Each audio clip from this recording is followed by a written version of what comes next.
Good evening. We're back once again for Community Views and Solutions. Your host, Charles X. White.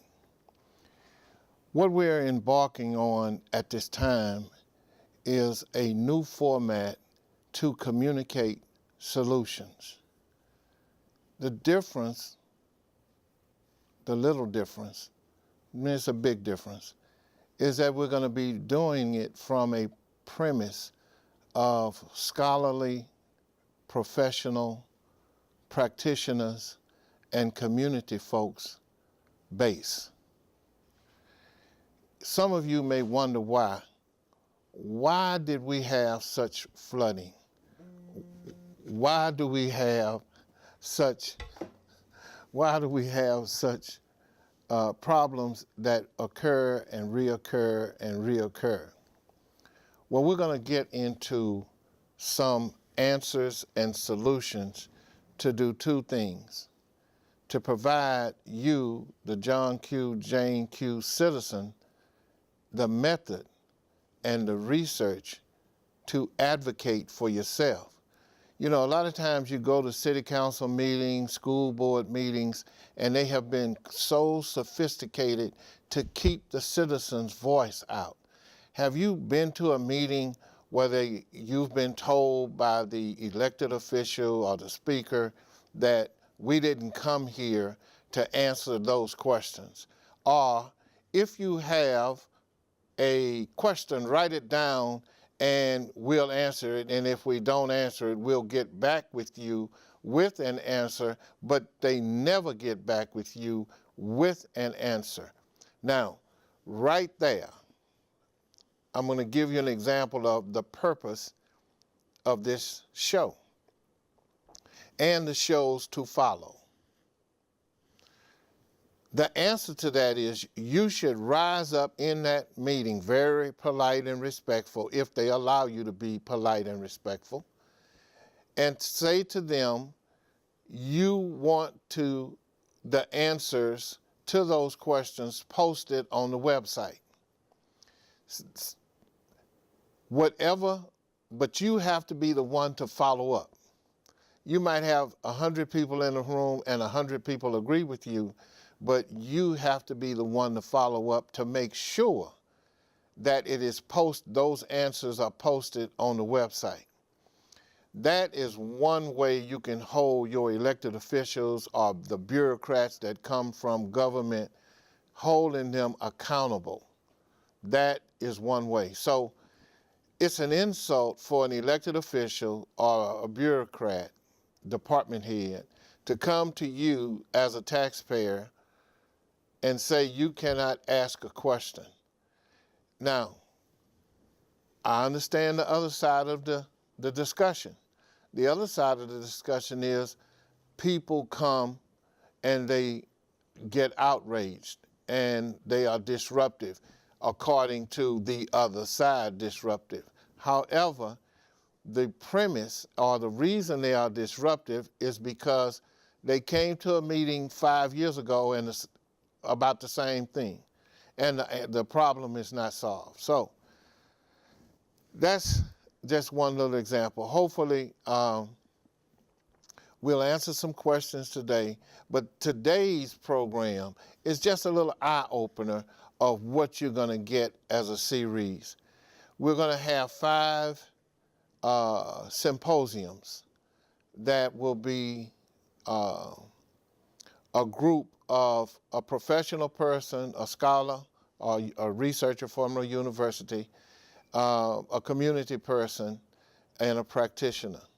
And we're going to take categorically a situation, whether it's a public policy matter or the public policy matter is like the HISD schools. HISD is trying to close schools. There is a policy that should be amended to not allow them to close schools in the manner in which they do it. So we have to address policy. We're going to have in the community 10 tabletop workshops in various sections of the committee of the community, and we're going to videotape it, and we're going to show what we are doing in the community as it relates to solutions. Solutions have specific elements and components. One of the components is you have to have data. You have to have a plan that has been designed to work, that you can justify by science and dollars. That's where the universities come in. They also have to have an element of public policy. And another element is mass community support, but it's not that rise and fall support. It's that support that sees the problem and to the end of the solution. So today we're going to give you and introduce some of the scholars, and with me is Tracy Stevens. Tracy and I are going to have a discussion a little later in the program, and Tracy is the president of Sunnyside Civic Club. He's the chairperson of the Sunnyside South Park Super Neighborhood Capital Improvement Committee. He's also a member of the Gulf Gate TERS. So, but he's here in two other capacities. One, as a Civic Club president, community person, but he's also a retired mid-management public works person from the city of Houston, so for about 30 years. So he has some knowledge of the internal process and the internal workings, and he's going to share some of his insight from his experiences. And when we give you these solutions and ideas, we'll give you a number to call for follow-up if you need to talk to me or Tracy or any one of the presenters. But we have to have a scientific-based premise, and that's one of the key elements that is new in this particular approach. Now, the element that's absolutely essential is you. You that may think that you are not powerful. You may think that you don't have connections, but you doubt yourself. And you should not. We want you to understand that you are a walking, breathing, living solution. And it's going to be our aim and purpose to help you get to the understanding that you get off the couch and at least pick up the phone. Now, we're going to go in and out, talking about flooding. We're going to talk about mitigation. We're going to talk about public health institutes, and we're going to talk about all of how that is going to work together for you that's in the audience. You will have 6 different universities providing a base of information for you to articulate and defend a position that has been neglected in your neighborhood. And that is our mission. Now, the background that you see, that is one of our initiatives in the community that's 15 years old, and it's a quarterly breakfast of civic engaged people from the Northeast, the Southeast, South Central, Northwest, and North of Houston. We have a quarterly of attendance of a range from 700 to 900 people, where we come together to try to address issues in different neighborhoods. The city of Houston identified a section of the city, north to south, with a narrow east-west border that includes 27 zip codes. And that stretch, or that space, that footprint, includes roughly 60 neighborhoods.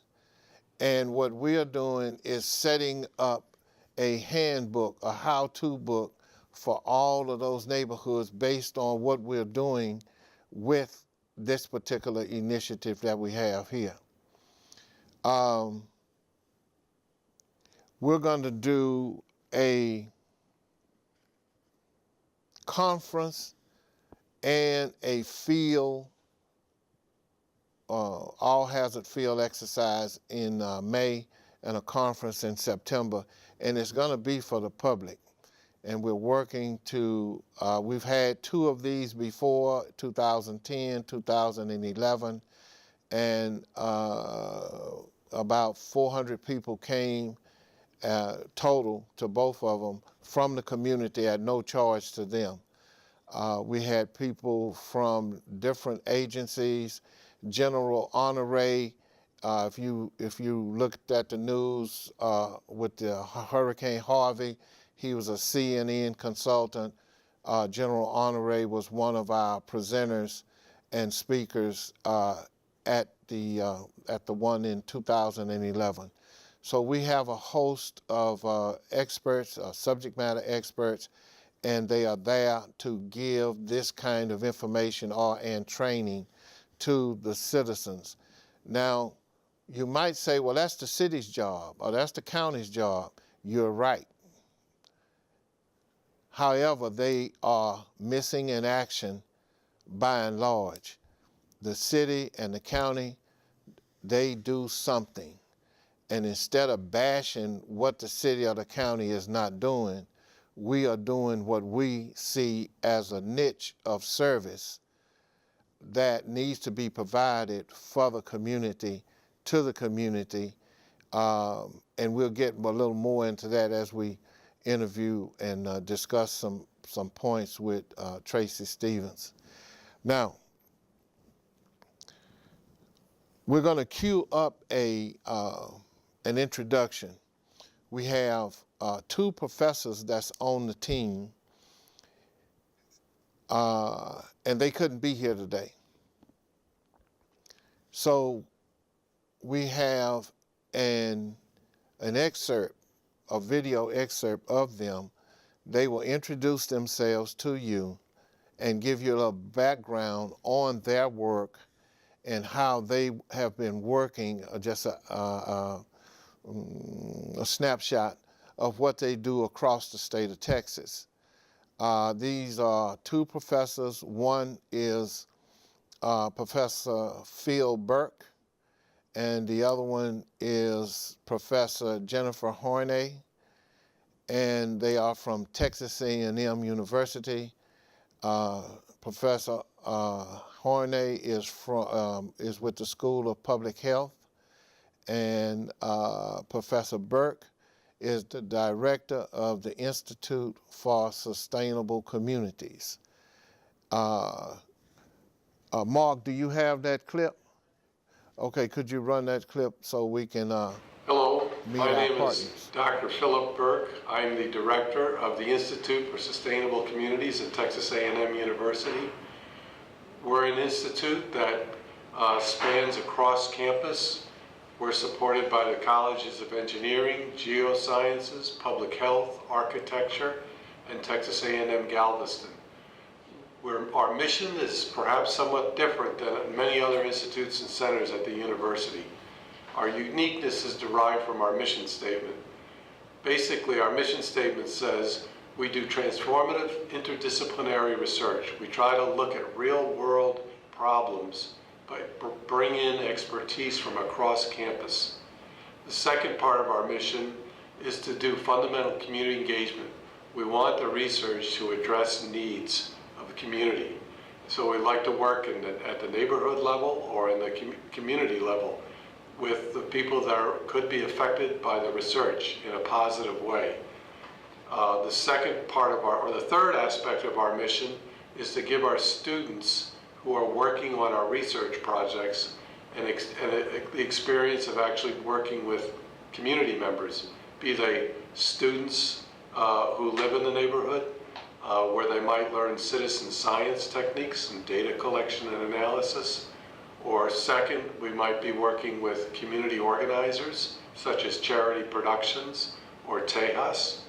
And third, it could be working with the adults in the neighborhood and many other aspects that comprise a neighborhood. So we try to do those three things: transformative interdisciplinary research, fundamental community engagement, and high impact learning for our students. And every project we do, we try to integrate. Our goal at the university, we have to do research, write papers, get famous, but we don't want to just do that in a vacuum. We want our research to make a difference.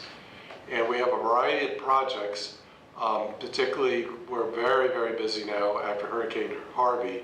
But one particularly fascinating project is led by Dr. Jen Horney of the School of Public Health in the Department of Epidemiology and Biostatistics. And I'd like her to explain what she's doing and the fascinating type of research that her and her students and the community members are pursuing. Hi, so my name is Jennifer Horney. I'm an associate professor of epidemiology and biostatistics in the Texas A&M School of Public Health. My research and service focuses on the public health impacts of disasters in communities. I've been a member of a team of public health professionals who've responded to a number of disasters, particularly hurricanes. And I wanted to talk a little bit about a recent grant that we got that's helping with a lot of our community engagement work in Houston. So on August 31st, about 6 days after Hurricane Harvey made landfall, we received funding from the National Institutes of Environmental Health Sciences for a Superfund research center. So Texas A&M is one of 16 universities hosting these centers, and I lead the community engagement core of this center. And so as Phil mentioned, that core really focuses on doing transformative, community-engaged research to try and address priorities that have been identified by residents. So with this new funding, we were able to be in the field with community members and students collecting data and environmental samples on September 1st, about 1 week after Harvey. We've been analyzing those to see what kinds of complex exposures people may have to chemicals or contaminants in soils or floodwaters that may have washed down into the bayous or into people's yards. We've been also working with the Houston Health Department, so we engage not only with community groups and students, but also with governmental organizations and citywide agencies. So we've been working with the Houston Health Department to assess the health of the parks along the Buffalo Bayou to be sure that when families are ready to return to using the parks after Hurricane Harvey, their pets and children and other members of their family will be safe being exposed to the sediments that have been washed down in there after the storm. So as many people know, there have been a lot of activities going on in response to Hurricane Harvey, and research is only one aspect of that activity. As part of a team of student volunteers that I coordinate at Texas A&M called EpiAssist, we've been in the field helping with a number of projects. So right after Hurricane Harvey made landfall, we had students in Temple staffing the Emergency Operations Center for the Texas Department of State Health Services. We also sent students to Port Aransas to the Civic Center, where they were able to help staff an evacuation center and help with meeting some of the pharmaceutical needs of some of the residents there. We know that after disasters, getting prescription refills and access to prescriptions is difficult when you've been evacuated. So we were able to help with that. We've also been doing some environmental sampling in coordination with our partners at Tejas and Charity Productions. in Sunnyside and South Park and Manchester to try and assess what kinds of exposures folks may have. And we've also been working with the Houston Health Department to do some environmental sampling in parks to make sure that when those parks reopen, they're safe for the residents of Houston to use. In recognition of these activities and the dozens of other faculty and staff at Texas A&M who've worked as part of the response to Hurricane Harvey, Governor Abbott appointed the chancellor of the Texas A&M system, Chancellor Sharp, to lead the recovery for the entire state of Texas from Hurricane Harvey. Phil attended an event in Houston that has some linkages to this. Yes, and the event was a post-Harvey event that was brought together scholars, professionals, practitioners at a community mixer.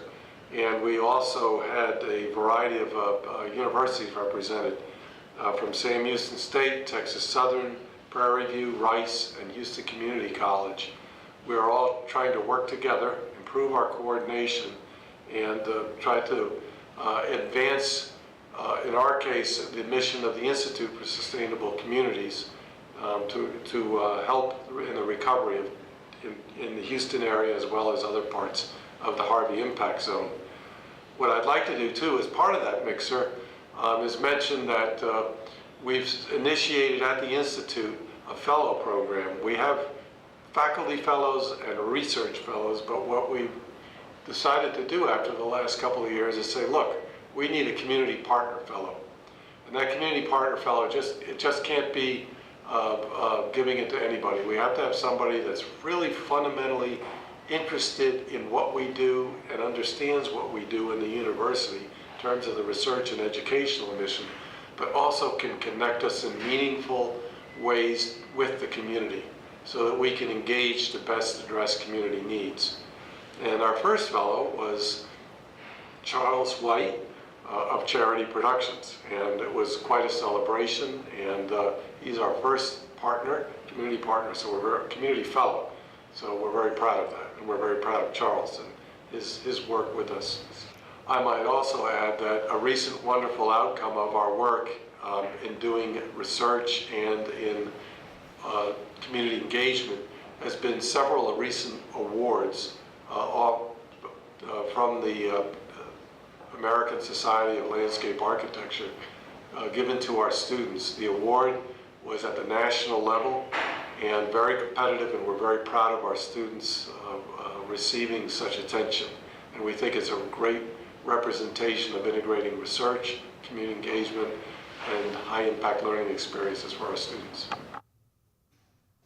Well, certainly that was a very, very good honor, and I accepted the award as a community fellow from the Institute for Sustainable Communities at Texas A&M on behalf of all of the community groups that we work with over the last 35 years in Houston and in the region from Beaumont, Port Arthur. This is a great honor for the citizens. Now, can you go to that clip, Mark? The clip or the certificate? The certificate. Just to share it with the audience, this is the certificate that was awarded on October the 1st as a community fellow. It's for 3 years, and it has to do with research. But one of the aspects that I'm bringing that's a little wrinkle, you know, I talk a lot about the universities, how they do a lot of research, and the research just ends up on the shelf, or they end up getting a grant to do more research, and we don't have anything on the ground. The end game or the end product that will be in this particular vein is that we're going to have apply for funding for the community groups. I'm going to share this point with you. And the city, the county, and the state, for all of those that just are naysayers or whatever y'all are, they could be doing this, should have done this. They do research on the community and don't bring the services or program. So anybody that's all defensive about this and that, don't get me started, because I've been talking about this for over 20 years on what could be to grow the neighborhood. You're gonna tell me that there are certain neighborhoods that has been a problem for 40 years, it can't be fixed? Why did 53 schools close in the black neighborhood? Don't get me started. Let me just feng shui and just get back, you know, TV style. But anyway, yeah, FEMA in 2005 awarded $2.5 million for a coastal study and interaction with community groups on the East Coast. And one of the professors at Texas A&M is the guy that wrote it, John Cooper. We are collaborating for a multifaceted acquisition of funds where community groups, civic clubs in particular, can actually implement programs and manage them themselves. You don't need the city to do a program, and if the city was in righteous competition, they would welcome neighborhood folks being engaged with the solution and the program. I'm gonna leave that right there for now. We're gonna show you a clip of some flooding and because we're gonna get into that conversation now. But just let me say, I work closely with the city when they need something and they want us to do some service work for them. So, you know, I just don't want y'all to think it's all whatever. We're not gonna argue today. We're not trying to fight the city. We're trying to serve the community and provide services that are available and needed. So there's no yeast in our product. So just for that to be seen. Let's hit that clip, Mark, if you would.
That clip we shared with you at that point is hopefully will take us into our next series of dialogue.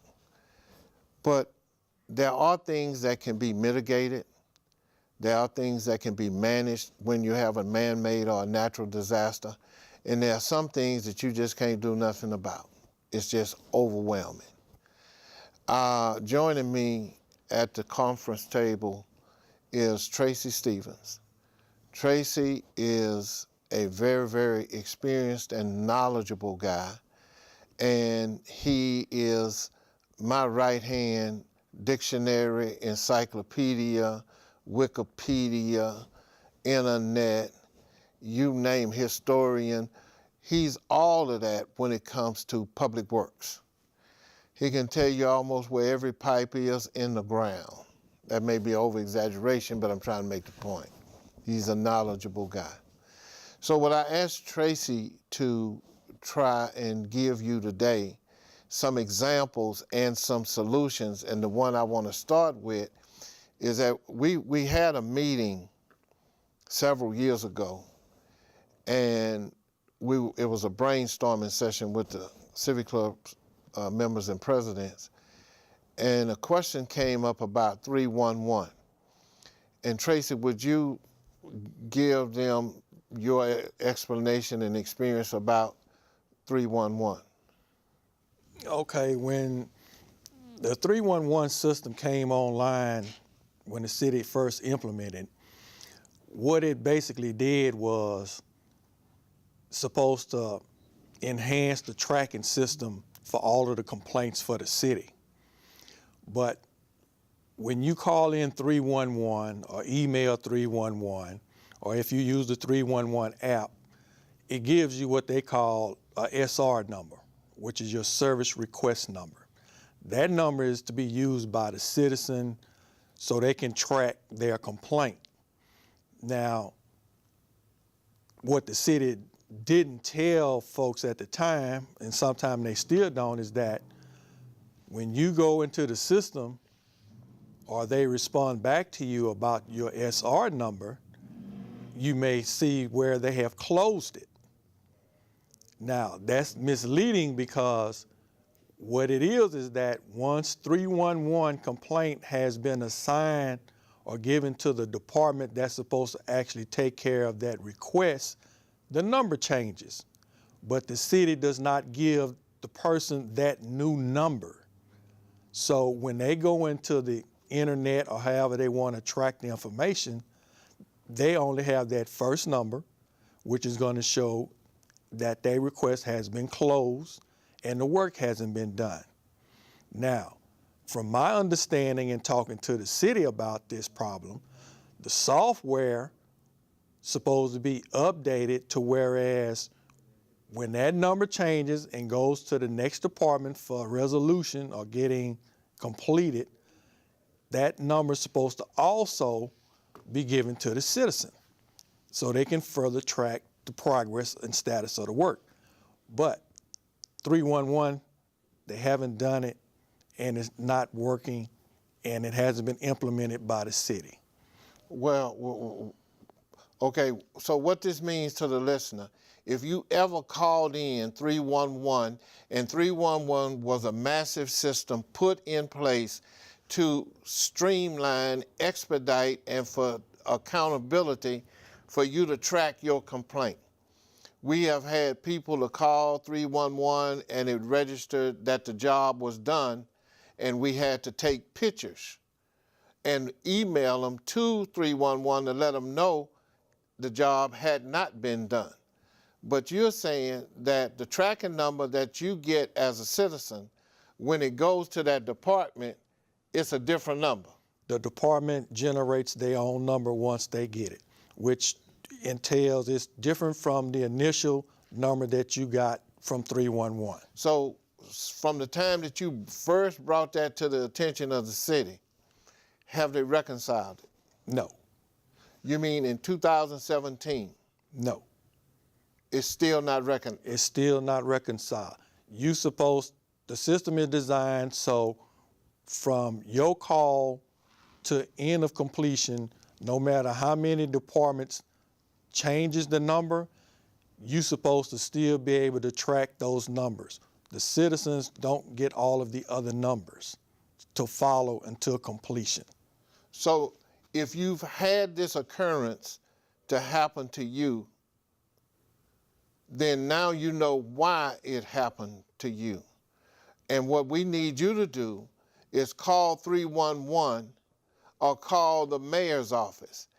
Now, I want y'all to understand, the mayor, last time I talked to him, he said we were friends. So we friends, you know. I'm supposed to be friends with most of them up there. All of them, I don't know why we not friends, but anyway. So if y'all have the mayor's number, call the mayor and let him know what Tracy just said, or call 311. See, this is how we can generate right now a difference just by you watching this program. When we get off the air or while we're on air, you can call 311 now, can't they? They can call 311 now. Now, let me, you help me out here. You know I need help. Okay. When they originated the super neighborhood, now this is what we were told. I'm still the president, you know, we're going to, anyway, for now. Every capital improvement item, big ticket, they asked us to fill out big tickets. They wanted us to turn in everything, but they said prioritize. This is in 2000. They say prioritize. We want to spend the money on the biggest project that's going to serve the most people. Okay? Made sense. One of the projects we turned in was a new pump over there. This is 2000, over there on South Park and St. Lo, to help disperse the water. Now,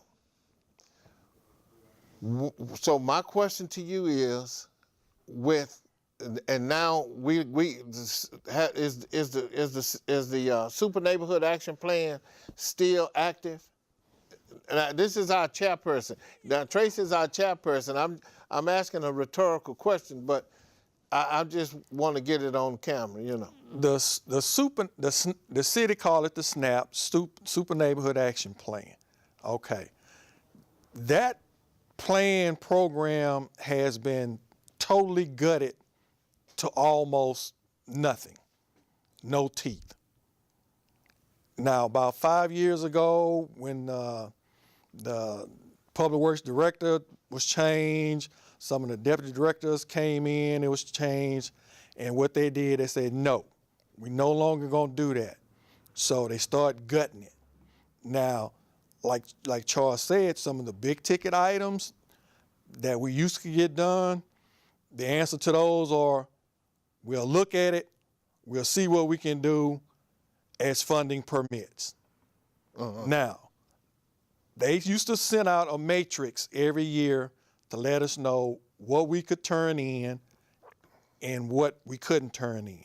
And they used to have a website where you could track the progress of your capital improvement item that you turned in. That's correct. Okay. Now, with that super neighborhood matrix, the goal was when you gave them a project, their response would be accepted, not accepted, study, then they would give you a target completion date. Now, that you could hold them accountable for what they were supposed to do because it had a proposed completion date. Now, you don't have that anymore. We have no way. It's wide open. Okay. It's wide open. If they agreed to pave roads in your neighborhood and gave you till 2019 as completion date, okay, when 2019 came and it wasn't done, you have it in black and white as to the city agreed and said it was going to be completed such and such month and this year. Now, that's not in there. Okay. Now let me see. Say it like this. When the Super Neighborhood Action Plan was originated, Mayor Brown, in his presentation, said this. Now, I'm mentioning this as a historical point of fact. He said what he wanted, in his terms, were neighborhood-oriented government. And what he wanted was the people to have more control and decision in the decision-making process of how the capital improvement money was spent. That's what his stump speech was when he introduced the concept in 2000. That never happened. The trick in it was that the Super Neighborhood Action Plan, which was a capital improvement initiative, and the only component of a super neighborhood that was connected to the city, didn't have a budget. Correct. So it's still the regular city capital improvement budget, and then they play politics with whatever you turn in anyway. So people, there is so much that we are trying to share with you about why things are not being done in your neighborhood. And what we're speaking on now, the subject that we're speaking on, deals with roads, drainage, what else? Sidewalks, Sidewalks, driveways, all of that. all that. Yeah. Okay, so now we don't mind having the mayor sit right there. Do we mind the mayor sitting right there? No. We don't mind if the public works director sits right there. We don't mind No. doing it. So whatever we say, we got some documentation on it, and we have some experience with it. Now, all we want to do is to create an atmosphere that we can work together. Because the things that we bring from the community is based on a need. It's not based on politics. See, we coming from a need premise, they're coming from a political premise. That's a big difference. Yeah. So now let's talk about some of your other experiences with drainage. Well, if we go back to like talking about the SNAP, you can tie it into that. It's just like I give you a good example. Okay. CIP is totally different from routine maintenance. A lot of the drainage issues we have in the city can be done because it's routine maintenance. Routine maintenance is what the city used to do for decades and decades. But in recent years, especially when Rebuild Houston initiative was put in place, that changed the whole ball game. Then when new management came in, they changed it with the premise of, no, we're not gonna go out and do a bunch of routine maintenance. It's gonna be 311 driven, which means the more complaints they have through 311, they'll take a look at it and then they'll do something about it. But routine maintenance, the way it used to be done for drainage, the city doesn't do it.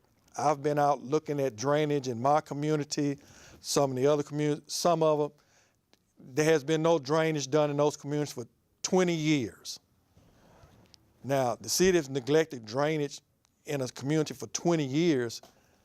When you go out there and you ask them, well, we've been trying to get drainage work out here for 20 years. When you gonna do it? Well, now, after 20 years, it's no longer a routine maintenance project. It's a CIP project because of the money it's gonna take to fix it. So the mismanagement, no management of the routine cleaning or draining, it turned in, now has become a major, which means it's gonna take longer because now it takes more manpower, more dollars. Yes, that's just like, okay. When I talk to citizens about it, I tell them, say it's just like your car. You buy a car, you don't do no maintenance to it. 10, 20 years, it's gonna break down. When it break down, it's gonna cost you a ton of money.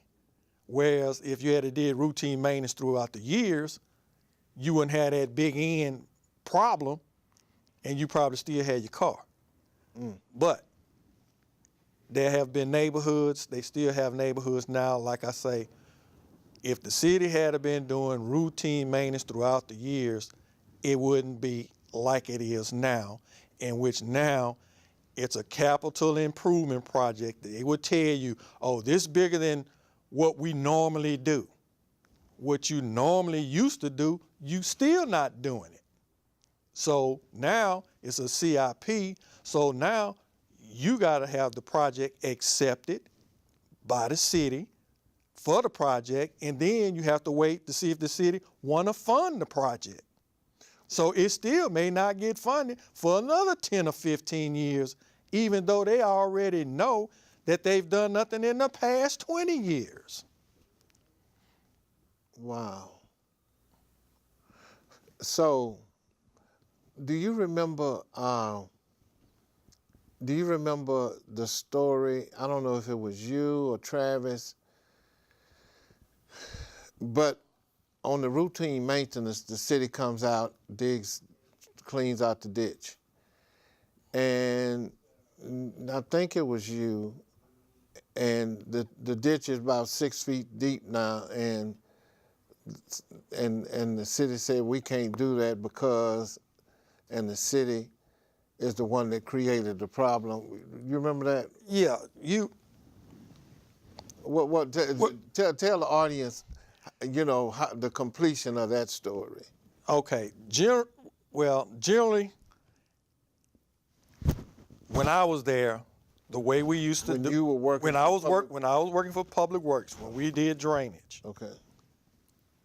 we surveyed the ditch. We had our guys trained to survey the ditch so the machine operators would know how deep to cut or no cut, or if they have to fill in order to make the water drain.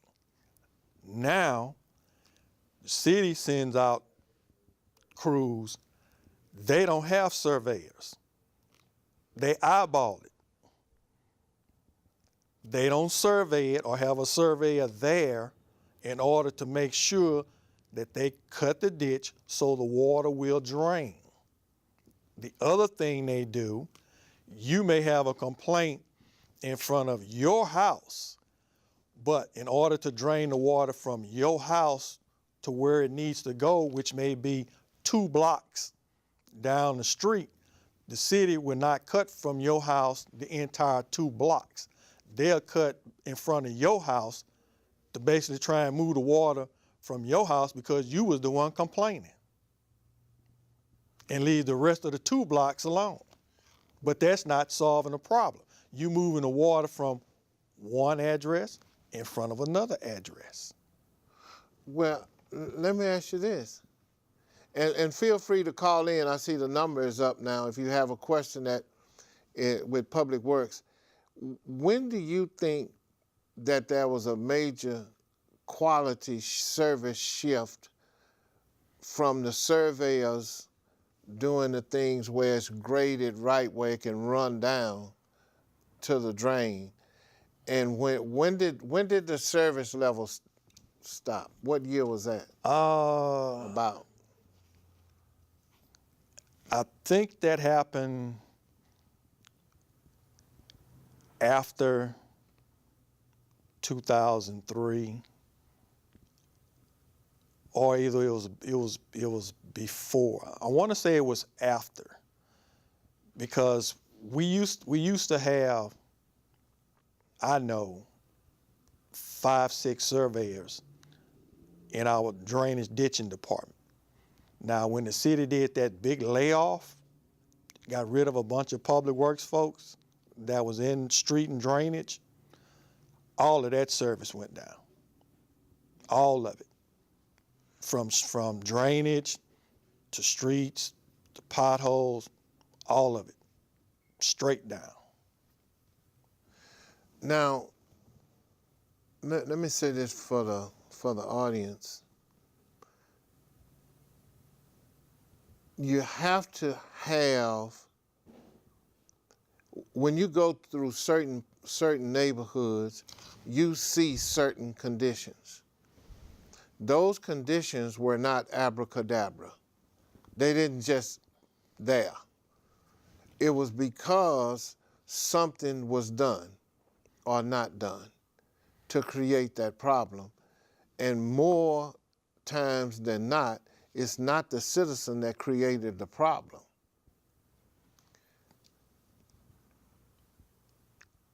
we have to pull back and peel the onion back if we're going to have any improvement in services. Now, from me and my point of view, I can go back to 1986 and certain capital improvement items were submitted before 1986. And they were not addressed in 86, and some of them got addressed in 2000.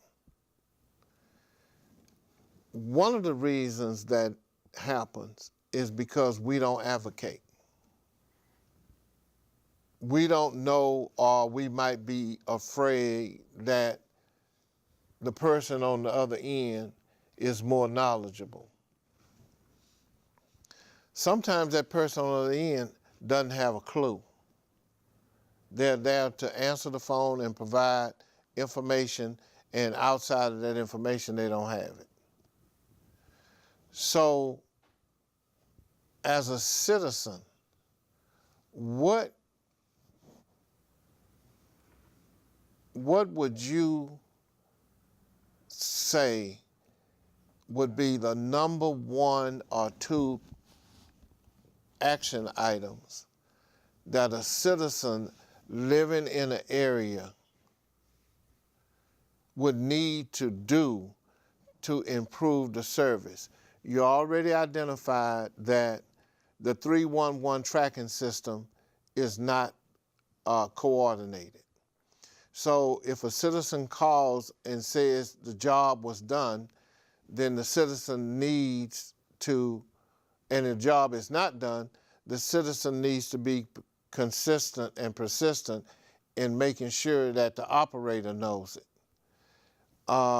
That's just with 311. There's not a tracking system. So we can't go online right now and punch up with 311 and see anything. Will we see anything, or what will we see? If you just received a service request number for a location that you turned in, probably in a day, maybe, that number, you may pull it up on the internet, on the 311 tracking system, and it may show you closed and no work has been done. That's the status. Okay, then if you call 311 back and say, look, this is my service request number, why y'all showing this closed and there's no work been done? Well, we forward it to the department and they have their own number. So the best way to do this is that, what I tell them is that the SR number you have in your location, you call your council member and let them get the other information for you, and hold your council member feet to the fire for the information. And whenever you turn in a service request for work done, you be sure and tell them that you want to have a supervisor come to your house. Wait. You mean the citizen can ask for a supervisor to come out? That's correct. And when we call, are we calling 311 to ask for the supervisor? When you turn in your complaint, say you have a drainage project, you need mowing, you have a sidewalk problem, you can tell them, whoever department y'all send this to or is responsible for it, I want a supervisor to come to my house and contact me. If you want them to contact you by phone, or if you want them to come to your house and show them exactly what you're talking about, they supposed to do it. They supposed to provide you that service. Okay, well what about, so what if the 311 operator says we can't do that? Where does neighborhood protection come in? To me, the city council member would be last on the list, but Well, the 311 operator can't tell you that. or is they not supposed to tell you? Okay, they're not supposed to tell you that. Because that's part of your request for service, is to see that person. So they're not supposed to deny and say, well, no, a supervisor can't come see. That's not their job. They don't know how it's set up with that department. They do it all the time. So they have it fixed where we cannot call that department. We have to call 311?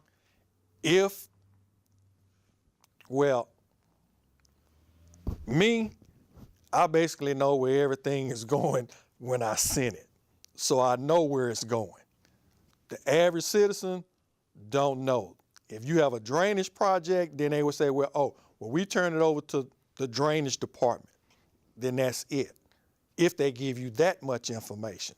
Now, you could say, can I have a phone number, a contact person number to that department you just sent my request to? So you can ask 311 for the contact number. You can ask them for the contact information. Now, for the audience, now Tracy has done a major job working with the different civic clubs, north, south, east, and west. So he's, real busy, even though he's retired. But I'm gonna take the liberty to give you his phone number. 713-725-0993. So if you want to know about the process, if you want to have him walk you through the process, then what I want you to do is to call Tracy and ask him if you run into any problems about public works and getting through the process from that standpoint. Okay. Now, tell him to be sure to leave me a message. Yeah, be sure and leave him a message if he doesn't answer the phone. He is busy, okay? I want y'all to understand he is busy. But I want to offer that to you because we are dealing with solutions. We're dealing with fact-based information. And again, if y'all know the mayor, I know the mayor. Let me call the mayor right now. Where's my phone? Let me call. But anyway, if y'all know the mayor and won't get something done, just call him and tell him to call me and I'll get it done for him. But we got to talk about the contract, whatever we're going to do. Come on, Mayor. But we don't mind talking to the city, the county. Yeah, I talked to Harris County Flood Control. We talked to all of them. Metro, Tech. All of them. We don't have no problem talking with them. Now, they always have an excuse. And what we need you to do when we are on TV or when we are on the radio, because we have a radio show, TV show, and we have the breakfast, and we have all the civic clubs, when we ask you to call in to support what you ask us to do, we want you to do that. Because if you can only pick up the phone, that's major when we're trying to make a push on a particular item in a particular neighborhood that's been neglected for years. Kick the can down, it's a political football and all of those terms, but still you've been paying taxes and you don't get the service. That is a problem that we can address. Now, earlier you saw the professors from Texas A&M, and you listened at their introduction. These are the kind of people that's assembling certain research for us and doing it with technology, drones, radar, ground reading equipment. That's what we're doing. We're doing that in Sunnyside now. We're doing it in the East End now. And we're about to start on the North End. Now, while we are compiling this data and presenting it, the city does the same thing, but where is the service on the ground? We're not blaming anybody yet. We can blame pretty good. But right now we're in a working together mode. And you don't have to argue with an individual. You know, the mayor don't have to like me to deal with the facts. Let's just deal with the facts, or county judge, I should say, because, you know, the mayor and I get along pretty good last time I checked, but now the county judge, that's a whole different story. I'm gonna tell y'all about that fella one day. We're gonna have a conversation. I hope he's sitting in the chair when I start talking about it. But anyway, that's another story for another time. Y'all know what I'm talking about. We also have, Mark, is it time for our other clip before we go to, I don't know. I don't have another clip. You want to go straight to the guest? no, what I want to do is, yeah, let's go to the guest. We have been joined by a serious research guy. Now, I met this guy some time ago, and we did a symposium in 2010 on flooding Yes, we did. at Texas Southern University, School of Public Affairs. And here we are right now with what we talked about as a solution then. So I wanted to invite Jim Blackburn, who is a serious researcher. Did you bring him a book? I did not. I did not get the message in time, but I will take care of you with the book. Okay, because I want to buy the book. I'll get it for You'll you. take my money, I know. I will do Yeah, that. he is a lawyer, y'all. You got to be careful with lawyers. You know, we'll take every dime we can get. What's the book? It's his book. I've written a book called A Texan Plan for the Texas Coast, and it's about dealing with Texas, which doesn't like to regulate, so it's using market forces to protect the important values of the Texas coast. And it's also an urge for citizens to become activists and become involved, because if you don't fight for something in Texas, you're going to lose it. Well, I now, think it's that simple. now, Jim is with the Speed Center, That's correct, the Severe Storm Center at Rice. and he's also with the Kinder.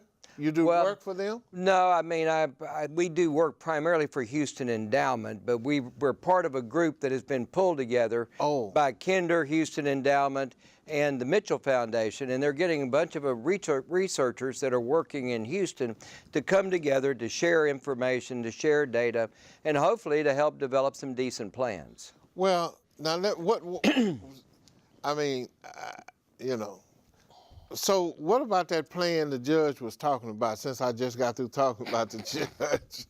Well, the judge came out with a 15-point plan, and I might mention I had written a 15-point plan for the Bakery Institute. Well, he will copy now. Well, he did. Okay. But that's okay. I'm happy that he did. He didn't copy all of it. Okay. And but he didn't talk much about funding, and so he came up with a lot of ideas for other people to do. Told you. But you know, he didn't come up with a funding proposal for us locally to put some skin in the game, and for us to frankly be ready to do things if we don't get federal or state money. We cannot depend on the federal and state governments to bail us out, I don't think. I think it's reasonable that we would raise some of that money ourselves, and that is a topic that most of our politicians are very scared of, which possibly might mean raising taxes. And oh my gosh. Well, see, I was watchful when Mayor Parker brought that drainage Right. fee, they called it, but it ended up being a tax. Now, that was a dedicated fund. Mm-hmm. But the money was spent on something else and still being spent on something else. Well, I'm not sure that it was spent on something else, but I don't necessarily like what it was spent on. But, you know, so there's a difference there. What I'd like to know is how we're going to spend the money if I wouldn't agree to a tax that wasn't specific about certain types of projects and certain benefits coming from it. Yes. You know. Since you brought up the Rebuild Houston, now, when the city comes out, say you have a drainage issue, say drainage ditch front of your property, culverts on your driveway, that sort of thing, all that's part of your drainage system. Mm-hmm. City would tell you, According to the city ordinance, the property owner is responsible for that drainage ditch, those culverts under the driveway, all the way out to the street. But Rebuild Houston tells you in the Rebuild Houston, the water ordinance that they passed, that it's supposed to take care of any maintenance, including repairs, including any culverts, driveways, enhancement to the stormwater drainage system. So you got Rebuild Houston telling you we supposed to do it, city ordinance telling you they ain't supposed to do it. And the city haven't corrected it today. Now, Tracy is a retired public works mid-management guy for 30 years. Sounded like Tracy knew what he was talking about just then. Right now today, if you pull it up, the ordinance is still there. It tells you they have not changed it. So that's a public policy piece that needs to be flushed out, and we can present it at city council, right? They already know because they supervisors and they management are still telling the public, stating it, quote, city ordinance say, your driveway culverts, you need to hire a contractor, you need to pay out your pocket to get them fixed. If they broke, cracked, need resetting or whatever. Rebuild Houston tells you, we already paying a fee for the city to do it. Well, I mean, that's clearly a conflict between two sets of written things, and somebody, I mean, that needs to be clarified. I mean, you know, either it's either up or it's down. Yes. And it needs to be clarified, and that one's probably something that could be dealt with pretty straightforwardly if anybody wanted to. Now, I think they probably have enjoyed some benefits from it financially because they'll probably try to push the landowner to pay as much as they can and have Rebuild Houston come in behind that. But my big problem with Rebuild Houston is it's kind of smaller scale projects that don't necessarily link up to larger scale projects. So you may be making small improvements here, and that may just move the problem down a bit, or it may cause another problem somewhere else. Not comprehensive. It's not a comprehensive system-wide approach. That's my biggest problem with Rebuild Houston. I think I don't mind the concept, it's just how the money has been spent and how the planning has been done. I'm not pleased about that. So that would be my concern there, and I think it kind of dovetails into one of my huge concerns, which is the city and the county need to get on the same page with regard to the future of Houston and Harris County, and because I honestly think this flooding issue threatens the economic future of Houston, and I think it is that serious. Now, you may know more about this than I do, and I'm sure, I'm trying to remember, did you attend that meeting we had with the county and the city in like 2007 at Pentecostal when we were talking about the floodplain? I may have. Okay. It's been a while. It's been a while. It has been a while. I've been to a bunch of them. I can say that. I mean, that's 10 years ago. Yeah, I've been to a bunch of them. Well, the city contradicted FEMA's layout of the floodplain. That was one of the things that we kept running into. They made it different. Mm-hmm. How does that conflict with the floodplain deal with the reservoir, the housing buyouts, the flooding, and all of that? Do you know about that? It's a big impact. It's the problem we've been having for years because they know that in certain instances they can make the floodplain map the way they want to allow certain development. The floodplains have been changed I don't know how many times. Oh, they've been changed a lot of times, and it's all, I mean, we have too much politics in our floodplain mapping. It is Harris County was the first county in the United States that was given permission to do its own floodplain mapping. That happened back in the Reagan administration and was set in motion years ago. In fact, many of the problems that we have today were set in motion in the 1980s. We've had these policies for a long time, and they've caught up with us, and they're not good policies. So part of what we've got to do is correct legacy issues that have been set in motion long before our current politicians came into office. So it's really something they ought not to feel responsible for, but they should feel like we need to change them. But I think we do need that comprehensive coordination of all of these different plans to make sure if you do something here, Yes. it's coordinated over here and it actually works. Well, it's like I tell people all the time. This is not just the city, just the county, just the Corps. The majority of our drainage system, city, drains into the county. That's correct. Okay. And your county bayous, creeks, whatever, drains into the Corps or the Gulf or wherever. The bay. The bay. So the city can fix theirs, but if your water is running to the county and the county don't do nothing, you've wasted your time and money. It's still gonna back up and flood. That's the You gotta fix the whole line.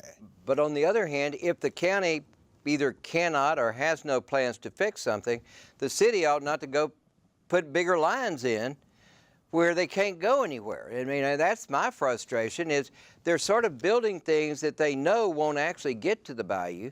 They sort of move the water, they may store more water underground, but they put pressure on the connection with the smaller line and you get backup right there and you get street flooding where you never had street flooding. The same thing we told Metro when they came with the South Line down in Right. MLK. Right. You remember? I remember you on called that. me on that. Yeah. The same thing I told them. I say the easiest analogy to that is you have a double sink, okay, draining into one pipe at your house. Mm-hmm. You fill both of them up. You take the plug out of one, let the water drain. It's gonna drain out pretty good. You take both of them out at the same time, that water gonna drain out real, real slow. And what Metro did, they did just what you said. They doubled the capacity of everything, but not at the end where the water had to go to that covered pipe to The one that bust out the ground? the one that busted out the ground at the railroad yard. Right. And see, that's not limited to that situation. Yeah. I mean, we've run across that situation over by City Center on the west side of town where they put brand new pipes underneath new streets that they were building. And where those pipes connected, the smaller pipe didn't get enlarged because they couldn't put more water in the bayou. So they drained some areas real well, and then the water that rained in this downstream area couldn't get into the pipe down below because it had that big pipe coming to it. And so they just water backed up where it didn't used to back up. Yep. So we kind of make problems good in one place and we worsen them in another. We've got to stop doing that, and we've got to get a more comprehensive approach. We may have to say in some areas we can't control flooding. We're going to have to live with flood water.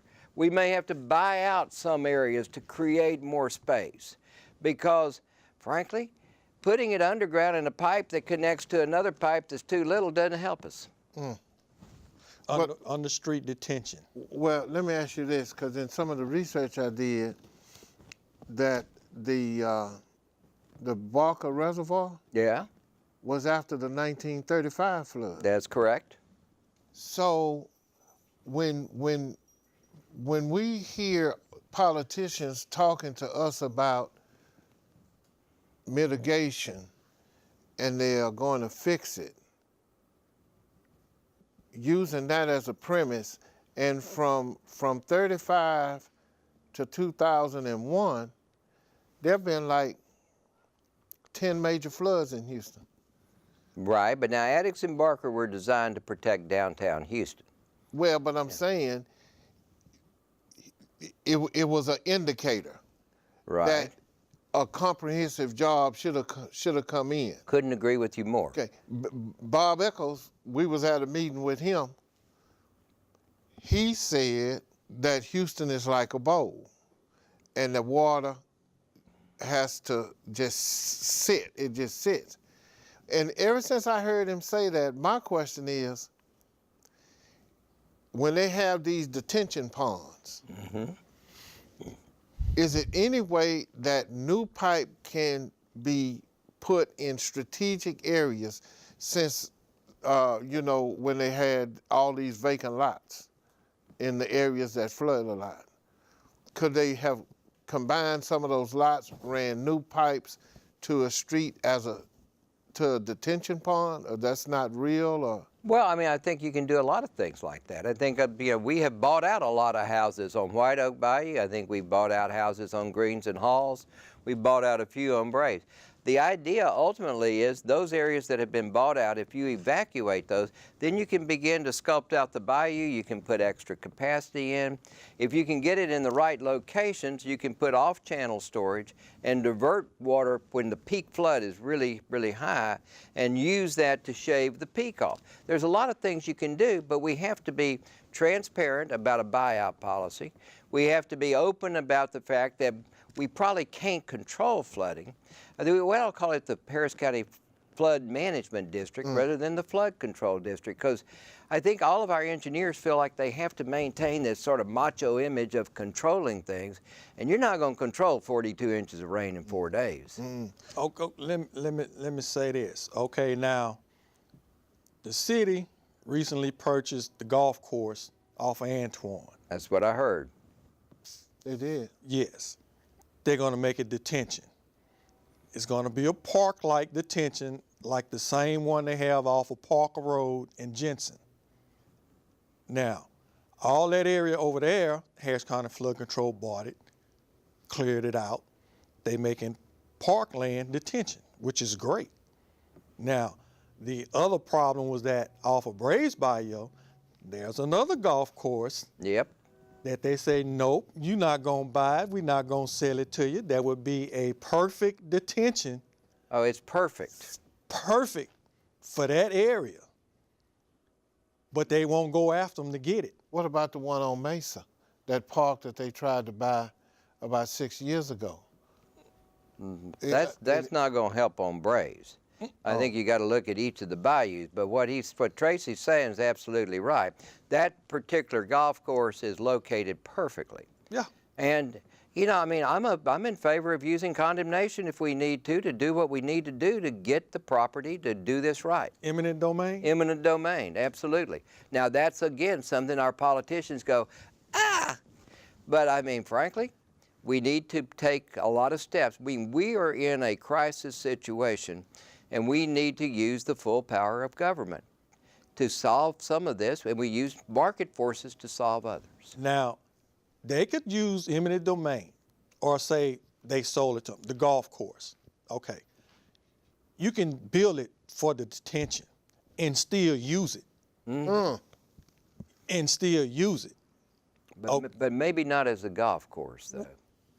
The maintenance would be high, but you could still, you know, use it. You can master plan it, turn it into something for the community. You know, you could still make good use of it. You can make great use of it. Because it's in a ideal location.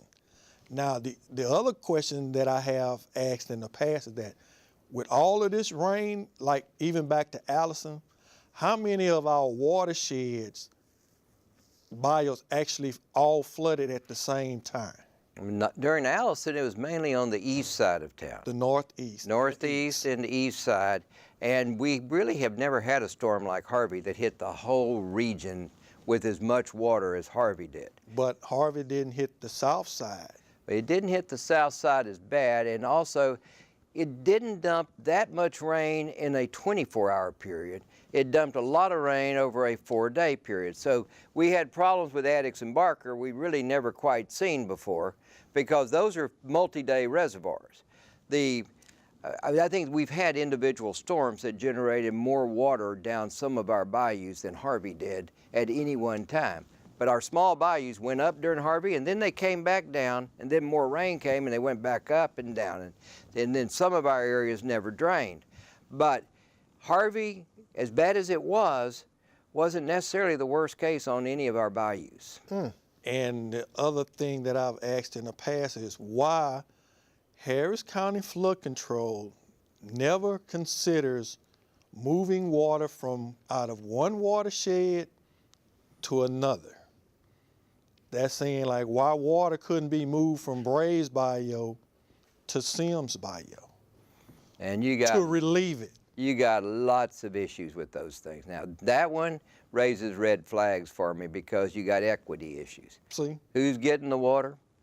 You know, the water's where it is right now. It got there by whatever processes it got there. You begin to move it from one watershed to another, then you or the city, the county, somebody is intentionally adding to flood flows down there beyond what the rainfall event would have brought there. And that gets to be real tricky. Man-made problem. Right. But I mean, I think, for example, we need flood warning systems. Just something simple. You know, I went to Guatemala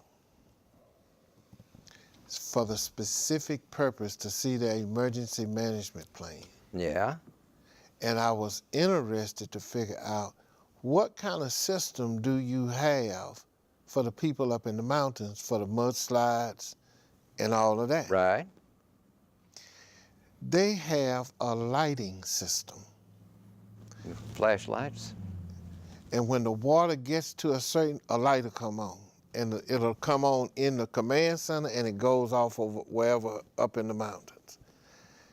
And earlier Tracy was talking about the underpasses because I asked him No, it's a about, real important issue. yeah, and is there a way that they can put a pump in the side It's an easy fix. and then drain the water somewhere else? It's an easy fix. You would think there's any number of solutions. I mean, the idea that people die driving into flooded intersections is just absurd. If nothing else, we ought to have barriers that come down and prevent it, you know, but I mean, to me, these are the easy fixes. We ought to have this. We ought to have a flood warning system. Everybody ought to be able to get on a handheld device or a home computer or even on the television an immediate update on, like, all of a sudden the projections are based on the storms that are happening, the flow that's in the bayou, where you might expect flooding. And you can get that information out. Phil Bedian at Rice designed a system for the medical center, and they make decisions about when they drop their floodgates, when they call their people and tell them not to come to the medical center, and when they tell everybody in the medical center, you're not going anywhere, you're here for a while. And they basically flood-proof the medical center, and it's the best system around. Wait a minute. Proactive. Wait a minute. Well, did that come after Allison? That did. They came Okay. after Allison, and it was a response to it, but it was also a response to the failure of the government to do something. This was a private sector initiative, and I am convinced that the private sector needs to get much more involved and start basically saying what needs, trying to put their input in a very strong manner into what needs to be done. For too long, only a few voices have been heard. It is time, in my opinion, for a lot more voices to be heard. Now, with what he was saying about the medical center and what we was talking about the underpasses earlier when I was telling you about TxDOT, it's an easy fix. When they think it's going to ice over, TxDOT is ahead of the game with the bridges and overpasses. Yeah, they got the sand out there. With the city, we used to do the same thing. We used to stage up to close down everything. All of the city bridges, we stage up. You saw it on the news, sand trucks, everything. We would go out, barricade them off so nobody could pass, and have the people there to make sure nobody went around them, didn't take the police because Public Works did it. Then if they needed sanding, we'd sand them, and then we'd open them up to traffic. The underpasses, same thing. We know where the underpasses are. Exactly. How many employees it take to block off an underpass? You got two sides. It's not that hard. It's not that hard. You got to want to do it, though. And what it requires, though, is an admission that we've got flooding that we can't control. And I honestly think we haven't done a lot of these things because we don't want to talk about living with water rather than controlling flooding. We're going to live with water. I mean, that's not going to change. We're on the coast. We're on the coast, but we get huge rainfalls. Of course. But I think the question is, what's the resilient city of the 21st century going to look like? And Houston has a chance to be the model city for the world if we get this right.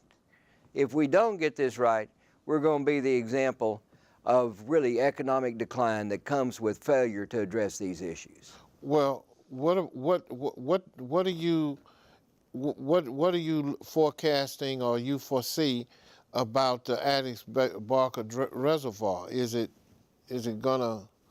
What do you see needs to be done with that? Well, I mean, I filed a lawsuit on this several years ago. Back in 2010, the Corps of Engineers classified Addicks and Barker as 2 of the 6 most dangerous dams in the United States. Did you know that? Yeah. Yeah. Tracy, we didn't publicize that. We didn't talk about it. Nobody, many of the people living near Addicks and Barker never had a clue. People that lived behind Addicks and Barker didn't have a clue they were in Addicks and Barker. As a community, we don't provide high-quality information to our residents about what our flood situation is. I think, the Corps of Engineers put out a notice. I got the notice. I was aware of it. Our community was more concerned about building the Grand Parkway than it was about repairing. Didn't it flood? Well, Grand Parkway may have flooded, but you see, that Grand Parkway was built to cause development behind Addicks and Barker. It was a developer's road, primarily. Yeah. And we never directed Congress to put money into Addicks and Barker. Our congressional delegation should have been all over repairing Addicks and Barker. We knew it in 2010. And in 2017, we had the flood with Harvey, at least in part because there was concern about how much water we could put in Addicks and Barker without that dam failing. And the worry is, if it failed, it would be huge negatives. That's how come they got classified as 2 of the 6 most dangerous. We've never had a community discussion about that issue at all. At all? At all. So what about now, one of the 15 the judge mentioned was building Cypress Reservoir? Well, there's an alternative 5 that's been proposed by Flood Control District, and I think that would take some pressure off of Addicks Reservoir, because we get flooding coming out of the Cypress Creek watershed over the watershed divide. And in fact, as part of the original plan for Addicks and Barker, there was a 3rd reservoir, I think on White Oak maybe, but it was to pick up some of that overflow and some of that water. Now, White Oak's not exactly connected that way, but it was back up in that area, kind of between Addicks and White Oak, back in there. My point, though, is that I think Alternative 5 can be helpful. But that was proposed as a county project.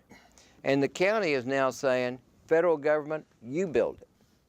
Which means a federal study, which means many years before you get anything. This is part of my concern, is we're not kind of bellying up and saying, look, we've got to do something quicker than we might get with certain federal programs. Well, that's just like now, they pour all of this concrete so the water would run faster, leave an area quicker. Just like now they're talking about pulling all the concrete up out of White Oak Bayou. There's certainly people that are talking about that. All of the concrete that they poured, now they talking about ripping it all out.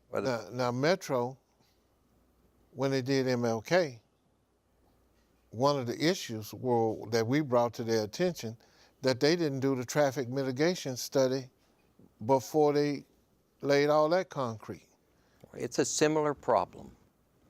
And it's just, well, what is this nonprofit approach that I'm talking about? Yeah. Basically, we formed it. It's called the Bayou City Initiative. And the idea is that there's no group out there that's holding the public officials, one, responsible for what's going on, but 2, we don't really have a good public involvement process in our planning and our thinking and our flood control. And so the idea is to put together a group that'll take it upon itself to try to put together a plan and then get that plan implemented for fixing many of the problems that we have in this region. Just like Blueprint Houston did, trying to push certain initiatives on that part. And this would be limited strictly to flooding. And it would really be working with the flooded neighborhoods. It would be working with the flood victims and trying to find out what they want to see done, and then finding out through using good computer modeling techniques and things like that what can be done, and trying to find that mesh between what's sort of officially proposed now and what could be, should be proposed. And I've been making a number of specific proposals and then have proposed creating this nonprofit. Well, it's now created. And our hope is to put together a mailing list, an email list, communications system to link hundreds of thousands of Houston residents. Well, yeah. Well, let me ask you this. How many studies that you know of for flooding has been done for this region by Harris County Flood Control, the city, or anybody? I'm trying to find that out. I'm trying the best I can to get a comprehensive list of kind of what study, particularly what proposals have been made by flood control for Greens Bayou, for Halls Bayou, for Hunting Bayou, for Cypress Creek, Little White Oak Bayou, Brays, Sims, probably Sims is taken care of, Clear Creek, and just see what all we've got. Carpenters. That's already paid for. Not paid for. Well, a lot of these have already been paid for and done. Well, the studies have been. Yeah. But the projects haven't been proposed or built yet. Oh, yeah. Right, so I'm talking about trying to get a master list of projects together and hopefully get the computer modeling behind it, and then basically make an assessment of if you did this, that, or the other, what would it do good? But I would tell you also, I think we're over-engineered and under-planned in Houston. And to some extent, that would be like buyouts. We need a fund of money that is available when the flood happens, because most people that have repaired their houses did so because they had no other option. Right. I mean, you're kind of just stuck. Yeah. Now, it needs to be thought of as buyouts and relocation as opposed to just buyout, because there are huge issues about affordability if you get bought out and you may have nowhere to go. And we've got to link the, if you will, the relocation aspect to the buyout thing to be fair to everybody. And we've never talked about buyout as a community policy. I don't think a single one of those studies has a comprehensive buyout as a proposal. Well, one I told Charles about that I got from Harris County Flood Control is a study that would take all of South Park flooding issues away, because they have what they call it the I think it's the C-118 study. Okay. And what it is their channel that leaves Sims Bayou that goes all the way through the middle of South Park. Okay. All the way across it, slice right through it. And it's got buyouts in it. It tells you about the money, the number of houses. So they've got buyouts proposed as part of that study. Well, that's and they not tell you how much it would cost and how much money it would save in the future once it's done. Well, but it's 10 years old. Well, but that's the thing. I want to pull all of those together and see what we've got that we haven't done. And then we're working with some economists that are kind of relatively new to Rice, and they're talking about social impact bonds, where essentially we might be able to get private investors to put up the money for bonds, and the bonds get paid back only when there's a flood, that the bonds have paid for some sort of flood control, flood management response. And the city only pays for the damages that would have been incurred. Wow. And so it's basic, and the investors kind of ride with the city or the county or whomever in the sense that their repayment is going to be based on when the next flood comes. So if you spend the money, do the repairs, and it doesn't happen for 10 years, no repayment except for interest has to be made until that flood comes. But if the flood comes next year or the year after and you've avoided a whole bunch of damages, then you begin to have to pay. But that's basically risk sharing by an investor in something like taking care of flooding. And it's called social impact bond because usually the rate's a little bit less, and the investors are not guaranteed yearly returns, but are guaranteed sporadic based on when the flood damage was avoided. Well, okay, so all of this brings to my mind, this discussion is not in the black community. Well, then it needs to be. Okay, and that's what everything is driving me. Why are we not having that discussion? Well, I mean, for starters, I'd like to invite the black community to be part of the nonprofit. Okay. And come and join come forward and join I'm trying to reach out to a lot of flood victims. I'm going all over the community, and clearly I want to have every part of town represented. Well, so I'm glad I'm making this connection. It's a good connection. Okay.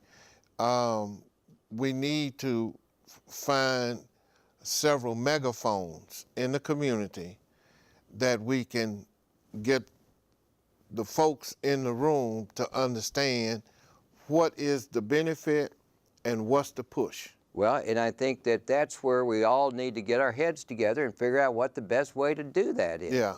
Because again, that's a conversation that should be occurring and should have occurred in the past, and it hadn't. It hadn't occurred, I don't think, in any watershed, in any part of town, Anglo, Hispanic, Black. You know, I don't think these conversations have occurred with the citizens in the watersheds. Well, to me, the citizen know in the community where the water go, Right. where the water don't go. That's right. So I don't see why you wouldn't go to the community and ask the community, because That's I the can tell- politicians now. yeah. They ain't. I can tell you every curve on every block which way the water go in my neighborhood. Well, You know, and for the city to come out and say, well, no, I want to do this, whatever. No, the water don't go that way. well, but You know, you know that. So, yeah, and I've had engineers come out and do projects, and they have to be corrected. I understand. No, just because you're an engineer don't make you right. Well, I agree with that. So, you know, and I've shown them, no, that's not going to work. Look at it again, get the contract, get the survey out here, and make the correction, which they've had to do numerous of times, and they still wasting money on projects that don't work, like the one recently by Sunnyside Park That's what I was going to say. for over $500,000. Tell the audience about that one that you told them. You tell them From day one, I'm the one that initially turned in the complaint for the stormwater problem that's flooding in that area. Right. So city came out, surveyed it, whatever. Then years later, they come out, well, we got this project, we finna fix it. So when I saw them come out, I got with the project manager and I say, well, let me see what y'all finna do, you know, and everything. And so I say, man, this ain't gonna work. I say, how you gonna run water one way above ground, then you gonna send it underground and run it back the other way? Then you putting the inlets for the drain, the storm water on the wrong side of the street. yeah. Well, So he said, well, sir, I'm just a project manager. I say, well, can you get your boss or somebody to come out here and meet me so we can go over this before y'all break ground? They never would. Contractor came out, did what they had to do, got paid. When it happened, at the end, I ended up getting the city to come out, 2 engineers, and they was like, they shouldn't have never did this. well, I mean, what you're talking about happens all too often. Oh, all the time. Yeah. Yeah, and you know, what I'm trying to figure out is how do we take that local knowledge? How do we figure, you know, set up a process for bringing it into the design process and coming up with solutions that are real practical, that work, that have common sense, and that aren't just totally engineered off of computers and working on kind of worksheets. Part of that, to me, is what you said earlier about the flood control district wanting to control water instead of manage it. The politicians don't know how to design a solution. Well, and what I'm hoping, In my mind. what I'm hoping the nonprofit will do will help them. Well, that's what, but You they don't know, want help. They act like they don't want help. Well, perhaps that they haven't had this many people organized together offering help. Okay, well, I'm with that team. You know, I mean, I think that's part of it. It's got to be a lot of people. Yeah. And I think then I think that we will be able to be heard better, and to be able to communicate and talk about what the experiences are and how we're doing. And you know, all I can say is I think what we're doing now isn't working.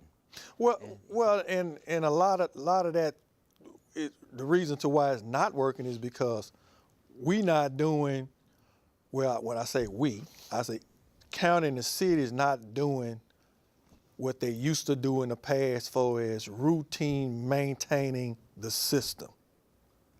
Some of the systems haven't been maintained in years. Well, Above ground, underground. you know, those are things I don't know as much about and would love to learn more about. So there's a lot to be learned here, and no one person's going to know it all. Yeah. And I think part of it is finding the, you know, the people that we can all rely on. And, you know, if I tell you something, I'm not going to be making up stuff. I'll be telling you about what I think I know, and I'll be, you know, try to be honest about what I don't know and find people that know it and bring those people together and begin to work. Because I think there's knowledge out there that could be very useful. Yeah. Well, you know what? On the north side, there's a guy that, Civic Club president, he's retired 40 years from Public Works. There are a lot of retired people that know the system in the community, but like you said, we need to reach out to them and get that collective knowledge and put it together in. Well, that's what we're hoping to do with this nonprofit, and we don't know quite how to do it. You know, I mean, like I said, I incorporated it with the Secretary of State yesterday, so it's not like it's long been done. I mean, we're just kind of forming it. But what I would tell, if I may, is to give my email address and ask give your anybody phone in the number. audience Yeah. that would like to be involved, send an email to, my last name is Blackburn, and Rice only gives me 8 letters for an email address. So I am blackburr@rice.edu. B-U-R. B-U-R at yeah. rice.edu. Give it to them again so they can. B-L-A-C-K-B-U-R, blackburr@rice.edu.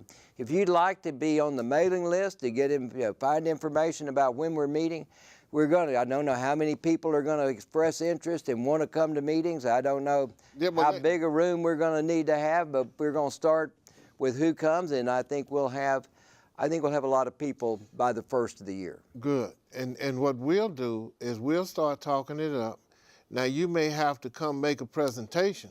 I don't mind doing it. You know, it's just only one of me. Yeah, So, yeah. and I mean, We'll coordinate it. yeah. I mean, I'd love to come. To find, the right groups to talk to and to put this idea in front. And I think we need to find other people besides me that are going to be out there talking about this. Are you familiar with the Southern Houston study? No. I want to believe it was commissioned in '99. Okay. It was published in 2000 and republished in 2001. Now, this is what Licky told me. Licky told me that this was the most comprehensive study done in the history of Houston. And you can't hardly find it nowhere. Well, I'm not familiar with it, but then, that's a type of I think, historic knowledge that we may have lost. And that's what we need to tap into.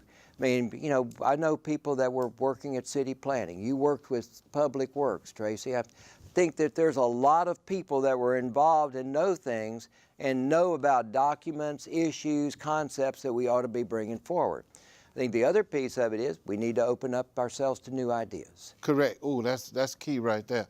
Now, I'll make you a copy of the study. I'd love that. Study. Appreciate it. And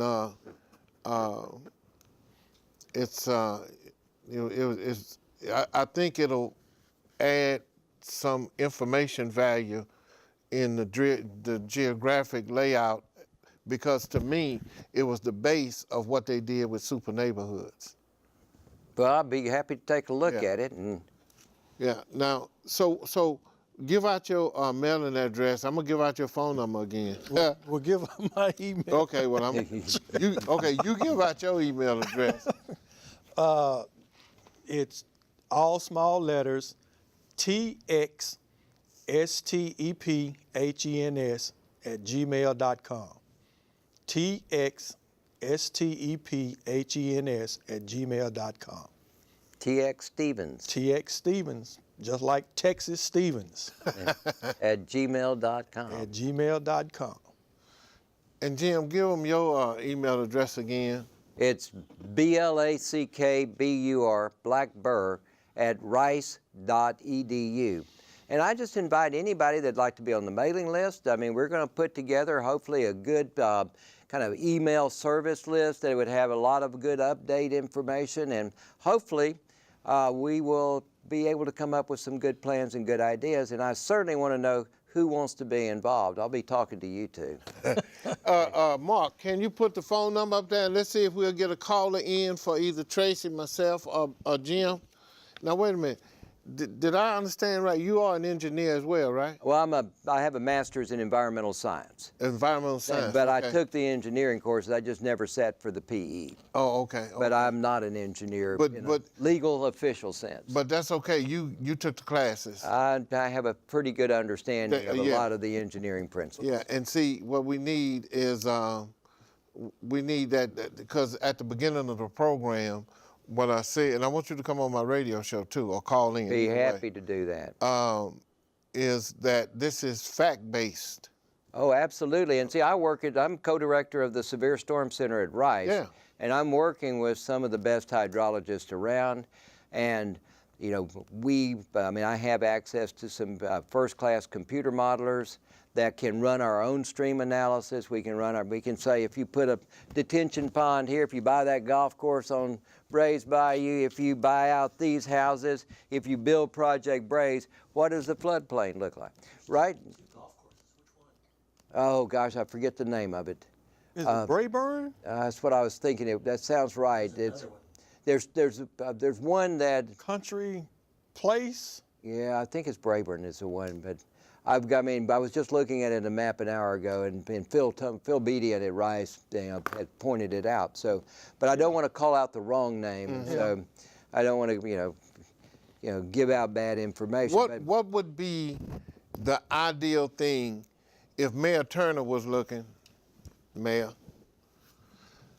What could we say to him to try to get him closer to what we're talking about? I think first of all, to just tell everybody in the community we have a crisis. The message should not be we're going back to business as usual. The message should be we have had the wake-up call of wake-up calls. Harvey, if we had done a computer model of a storm like Harvey, everybody would have told us we were nuts. That storm could not happen. I mean, it was just, it's the biggest rainfall event in United States history. It happened. We have a new normal, and we've got a challenge to be able to be alive economically in the 21st century with a major problem hanging over our heads. Rainfall problem's not going to go away. If we do not address the rainfall problem. I mean, by that I'm talking about I know, yeah. Big storms are the new norm. But the rainfall has grown since 1935. Well, absolutely. Okay, we got pictures of the city of Houston downtown flooded up to the 5th, 6th floor. Right, okay? and that was before they put Addicks and Barker in. That's right. That's why they put them in. but the progressive aspect, proactive aspect of being proactive after each event is still not in the planning process. We got to get ahead of this, way ahead, and I'm with you. We have not been proactive at all. It's all been catch-up, and we're always behind, and we never get ahead of this issue. Proactive. How long from the planning to the implementation do you think it would take to address the water flow system for the 21st century for Houston? Well, I think it's going to take a while. I mean, it's not going to be done in 6 months. But I think what you can do is you can do pieces rapidly. The flood warning systems, the barriers, getting just common sense stuff. Yeah, common sense, easy. Low-hanging fruit. Low-hanging fruit, get that. You have the personnel already in place and the equipment. It's just the planning to do it proactively and not worry about the money. That's it. Just do it. Yeah. And basically go to the public. If you don't have enough money, go to the public and say, look, we think flooding is a security issue for the future of Houston, and we're going to take steps to address it. We need this amount of money now. We need this money for this project, this project, this project, and this project. I'm going to put it on the ballot, or we're going to do it. And, you know, you can not elect us or you can elect us, but we're going to do what the right thing is. And you can't manage it like Rebuild Houston. I agree. I agree with that. And you can't manage it like Rebuild Houston. Mayor, we just giving you some suggestions for solutions. But I think importantly, Mayor, if you're watching, I'm looking at you that way. You're that way. Sorry about that. I think, though, that getting the message out that this is a major long-term problem and that it's not going to go away and that we have to roll up our sleeves as a community and take this head on to become really the world leader in resilience thinking, because we've got a world-class problem right here. And we, I would say, maybe among the first of the major cities to really get hit with sort of the new norm. It's coming to every other coastal city in the world. And we have the opportunity to be the example of how to do it right. But I don't want to be the case study on what went wrong. This guy, Professor John Cooper, is the only guy, this is after Sandy, or it was initiated after Sandy, that FEMA funded $2.5 million to study the coastal cities on the East Coast. Okay. Okay, and it came as far down as Port Arthur, where I got involved at that level with the project. In one of the towns, he had this tabletop exercise, had the county out. The residents, they had the map on the table. The residents showed the county people where there were roads that they didn't even know existed. The county didn't know. The county didn't know.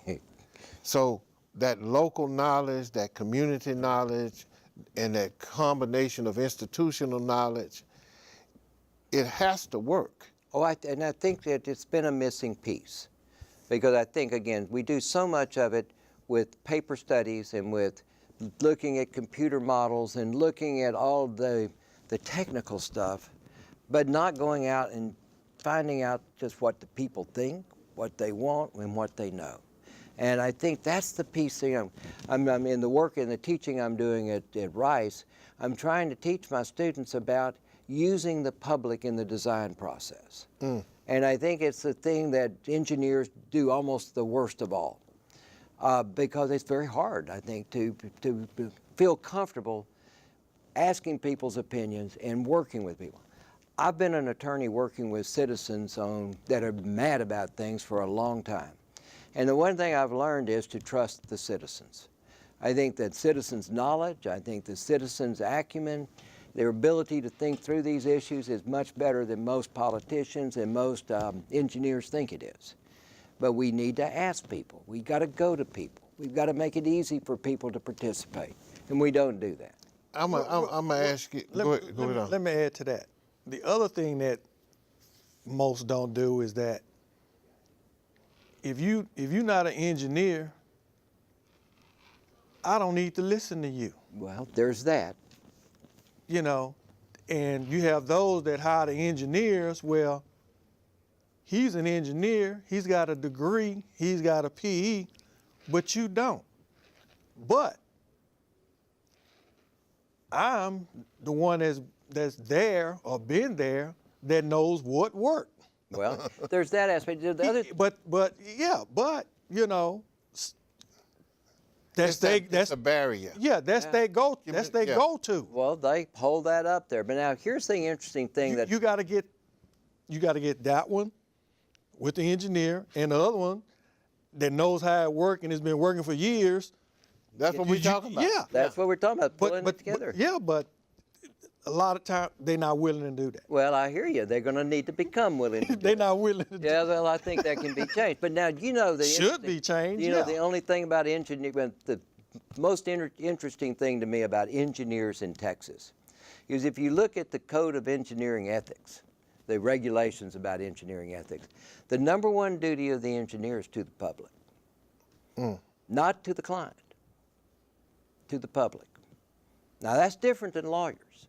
Lawyers' duty is strictly to the client. I mean, you can't lie to the court, you can't suborn perjury, there's things you can't do. But your obligation is not to protect society.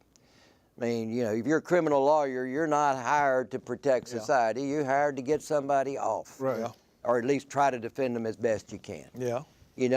Well, with an engineer, their duty is actually to protect the public. I mean, they're charged with a public trust issue, which is taking care of our water and our flood problems.